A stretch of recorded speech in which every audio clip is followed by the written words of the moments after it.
That have joined us now. Today in Cape Town, they're celebrating what we call Tweede Nuwe Jaar, which is the Minstrel Carnival. Let's say good morning to Abra.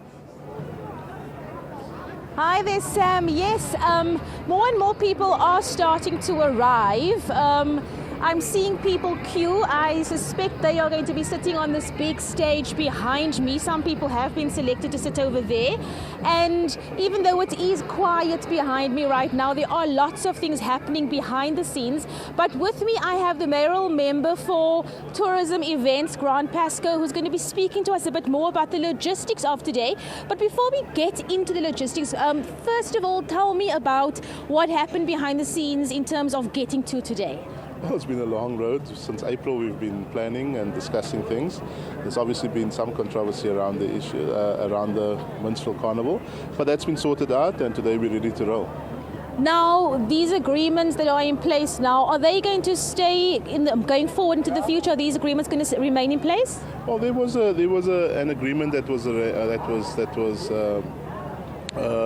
kind of negotiated between Judge Kate Regan and the Minstrels and the city for a 3-year period. We now have to look in the new year to see how we're going to take this process forward. But this is an historic and iconic event, and we have to make this work, and it helps us with our events calendar and obviously with our tourism. Speaking about tourism, what does this event mean for tourism and numbers? Earlier on you mentioned, you compared us to the Rio Festival.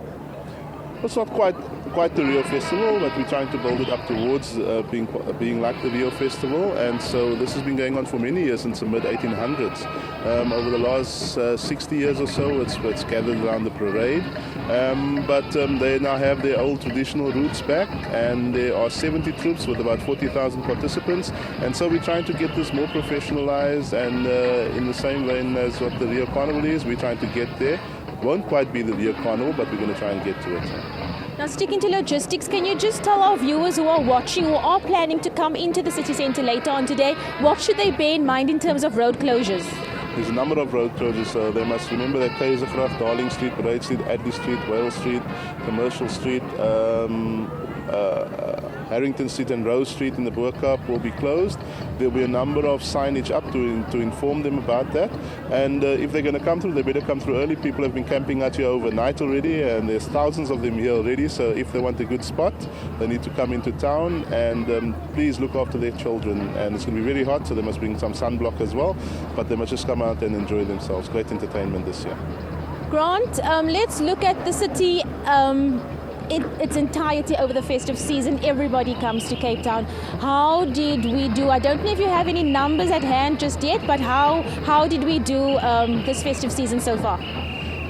We had a number of events ranging from the 1st of December with the switch on right through. We've seen an increase. We don't have official numbers just yet, but what has been encouraging has been the amount of domestic tourists from other provinces that have come into the city, and that for us is very encouraging. We reckon we'll do quite well. We've seen last year we've had a 5.6 increase in international tourists coming through. And that's only the AXA figures. We can't say how they're driving or where they're coming from, which airports they landed in, and hired vehicles will come through. But there's been a 5.6% increase into Cape Town international tourists. We're looking at an increase again this year, and so I think middle Jan we should have official figures, and I think we'll be pleasantly surprised to see the growth in tourism numbers. Grant, thank you so much for your time. Sam, that was Grant Pascoe of the City of Cape Town telling us about some of the logistical issues that members of the public need to know regarding today's event. Back to you. Thanks, Abra Barbie doing the job for us at the Grand Parade in Cape Town. Of course, she had a chat to Grant Thompson, who is part of the mayoral committee, Grant Pascoe, I should say, and his job is to make sure that this event goes off without a hitch. It's called Tweede Nuwe Jaar. 60,000 people expected, 13,000 minstrels part of this event.